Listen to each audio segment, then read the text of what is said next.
at doing it. In this case, these Patriot crews were deployed from Korea and Japan as part of our U.S. forces there to ensure that we had the most capable missiles in the CENTCOM area of responsibility. As the day continues, you start to hear more and more chatter in the information space about a pending attack. And as the sun starts to set in the west, you get orders from your higher headquarters to make sure that your missile batteries are pointed to the north. There are just a few other teammates. It's hot, you're getting nervous, and you expect an attack. Outside of those Patriot vehicles, your hot crew, which is 1 NCO and 4 additional soldiers, turns a key and relinquishes control of those missiles to that young lieutenant inside the vehicle, and you wait. You know that you're going to have approximately 2 minutes, 120 seconds to either succeed or fail. And then at approximately 12:30 p.m. on Monday, that's 7:30 p.m. in Qatar, as the sun sets in the west, Iran attacks. As the targets were detected, round after round of Patriot missiles are ejected from their canisters by an initial launch charge. Then the main solid rocket motor ignites. You can feel this in your body if you've ever been around a Patriot taking a shot. And round after round goes out and guides against those missiles coming inbound. We believe that this is the largest single Patriot engagement in U.S. military history. And we were joined in this engagement by the Qatari Patriot crews. I'm not going to tell you how many rounds were shot, but it was a bunch because of classified purposes. And we're aware that there's reports of something getting through. What we do know is there was a lot of metal flying around. Between attacking missiles being hit by Patriots, boosters from attacking missiles being hit by Patriots, the Patriots themselves flying around, and the debris from those Patriots hitting the ground, there was a lot of metal flying around. And yet our U.S. air defenders had only seconds to make complex decisions with strategic impact. These awesome humans, along with their Qatari brothers and sisters in arms, stood between a salvo of Iranian missiles and the safety of Al Udeid. They are the unsung heroes of the 21st century United States Army. And I know a lot of you have seen the videos online and the excitement as those Patriots departed their launchers and went up and guided.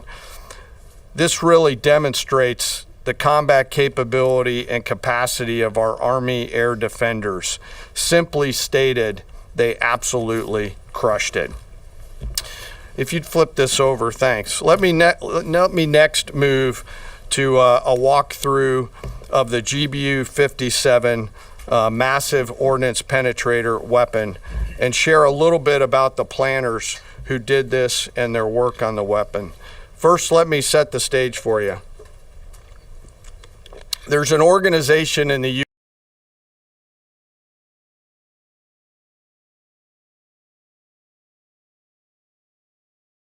U.S. called the Defense Threat Reduction Agency, DTRA.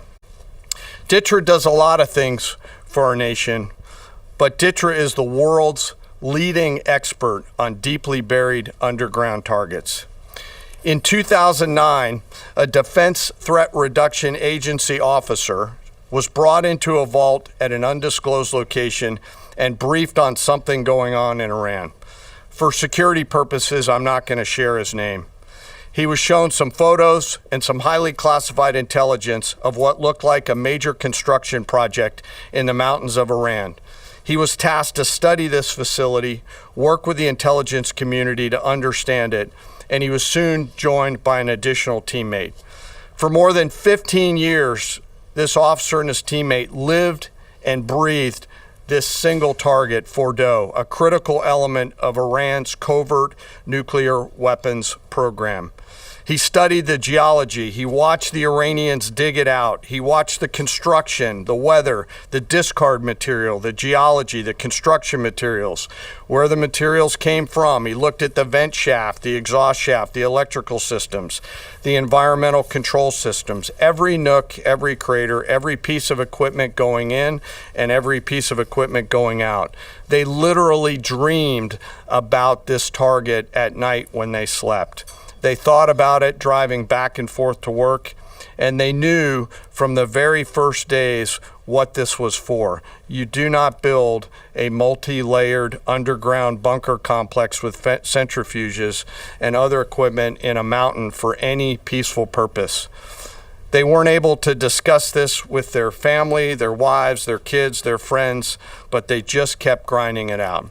And along the way, they realized we did not have a weapon that could adequately strike and kill this target.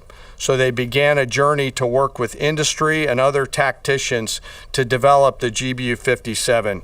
They tested it over and over again, tried different options, tried more after that. They accomplished hundreds of test shots and dropped many full-scale weapons against extremely realistic targets for a single purpose: kill this target at the time and place of our nation's choosing. And then, on a day in June of 2025, more than 15 years after they started their life's work, the phone rang and the President of the United States ordered the B-2 force that you've supported. आप देख रहे हैं पाक news, Pakistan की आवाज़।